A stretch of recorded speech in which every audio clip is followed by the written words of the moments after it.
perasaan kita ngomongnya cuman begini tapi judulnya si ini meledek ini, padahal nggak, meledek itu adalah opini dari media Iya, gitu betul. kan. Tapi kalau dibaca kan orang bisa jadi panas.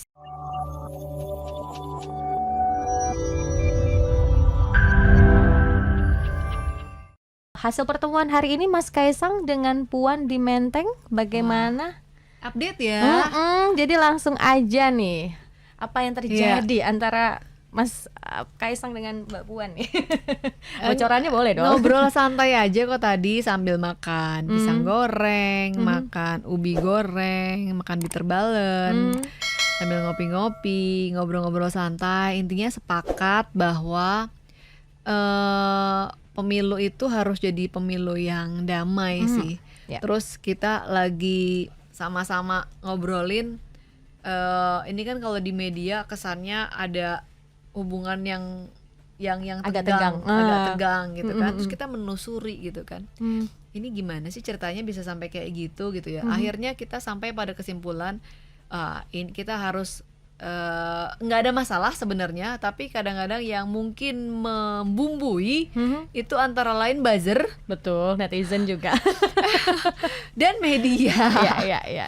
Gitu ya. Jadi media zaman aku jadi media dulu kan mungkin wartawannya nggak terlalu banyak, medianya nggak sebanyak sekarang.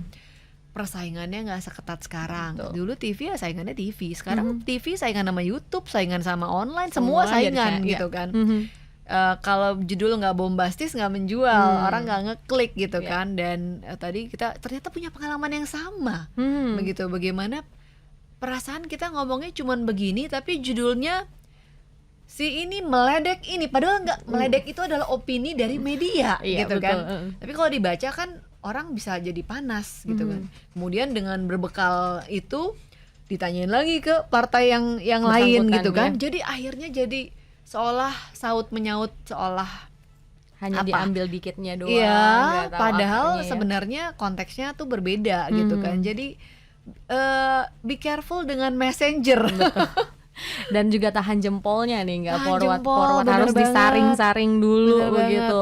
Dan ini juga ada dari Norma. Ini by the way gimana kabarnya Bro Helmi, Sis Grace? Baik, Bro Helmi itu nyalek juga, dia majuin dari Sumatera Selatan dan sekarang lagi keliling terus sambil sosialisasi, sambil ngasih pelatihan personal branding. Itu banyak banget peminatnya.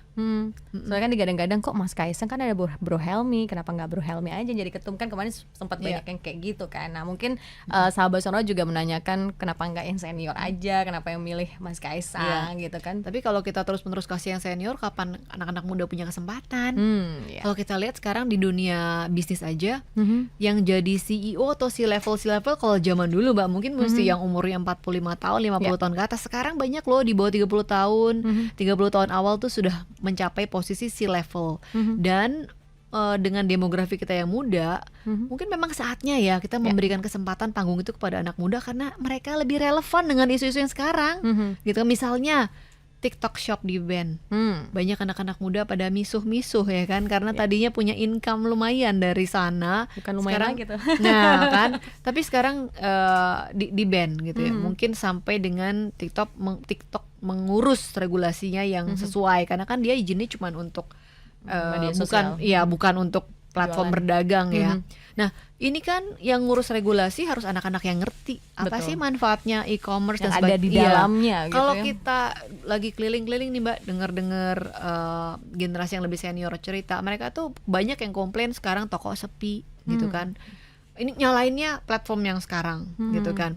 Nah gimana kalau yang sama, yang berkeluh kesah ini juga adalah pembuat kebijakan gitu, nggak ngerti dengan perubahan zaman, bahwa ini adalah fenomena global, bukan di Indonesia aja, dan memang harus menuju ke sana semua, bukannya platform yang ditutup, tapi justru masyarakatnya yang harus dibawa beradaptasi. Nah kalau pembuat kebijakan aja mungkin nih medsos aja nggak punya, mungkin buka email Nggak lupa aktif melulu ya. gitu ya, pasportnya lupa melulu, nggak fasih menggunakan media sosial atau platform yang kekinian, terus buat kebijakan, kan nggak nyambung mungkin. Betul. Ya makanya yang paling relevan dengan isu sekarang ya anak muda, yang muda yang berpolitik harus dikasih kesempatan tanggung sebesar-besarnya untuk anak muda itu. Buat kami ya Mbak, kalau ada kekurangan misalnya ya nggak apa-apa, semua orang mana ada yang langsung sempurna sih.